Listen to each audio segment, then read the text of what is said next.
আসসালামু আলাইকুম সুপ্রিয় দর্শক, সকলে কে কেমন আছেন? আলহামদুলিল্লাহ, আমরা সকলে অনেক ভালো আছি। তো সুপ্রিয় দর্শক, আপনাদের সাথে একটি ভিডিও আজকে শেয়ার করছি। তো নিশ্চয়ই আপনারা সকলে ভালো আছেন। আমিও আল্লাহর রহমতে অনেক ভালো আছি। এজন্য আমার আসলে আলহামদুলিল্লাহ আমার 4.3K ফলোয়ার্স হয়ে গেছে আপনাদের সকলের সাপোর্টের কারণে।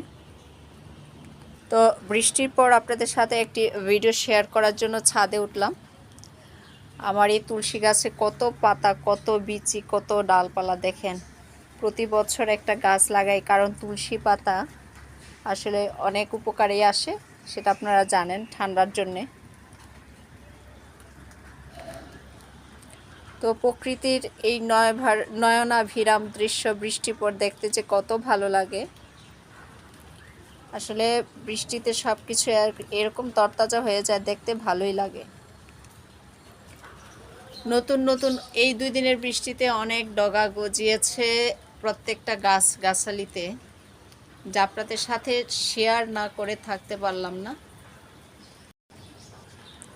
কিন্তু যখন আবার রৌদ্র উঠে গাছগুলো একেবারে লাল লাল হয়ে যায়। আসলে ছাদে গাছগাছালি হওয়ানোটা খুবই কঠিন। আমার দেখেন, বৃষ্টি হলে এই গাছগুলা কি তরতাজা দেখা যায়, কতটা সতেজ দেখা যায়। সন্ধ্যা প্রায় হয়ে আসলো, আমি ছাদে উঠে একটু গাছগাছালি দেখলাম, আর সন্ধ্যায় পোস্ট করার জন্য 2-1টা ছবি তুলে নিলাম, যেহেতু আসলে রেগুলার ছবি পোস্ট দেয়া লাগে। তো সেই ফাঁকে আমি চারদিকে প্রকৃতিও একটু দেখে নিলাম।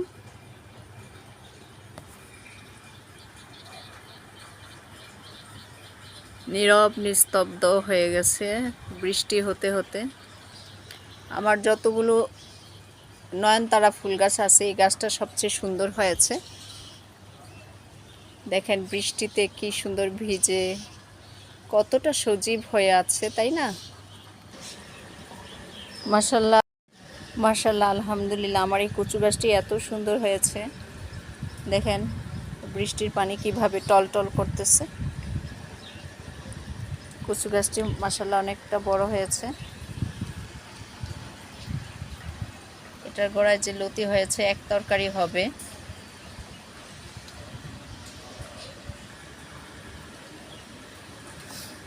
আর দেখেন এই যে কুমড়ো গাছের গোড়ায় কি সুন্দর আগা গজিয়েছে বৃষ্টি পেয়ে। দেখেন কি যে কচি তনতনে, দেখেন কি সুন্দর আগা হয়েছে। এগুলো কেটে নিয়ে রান্না করব। দেখেন বেশ কয়েকটি ডগা বের হয়েছে শুধু এই কয়েকদিনের বৃষ্টি, দেখতে পাচ্ছেন?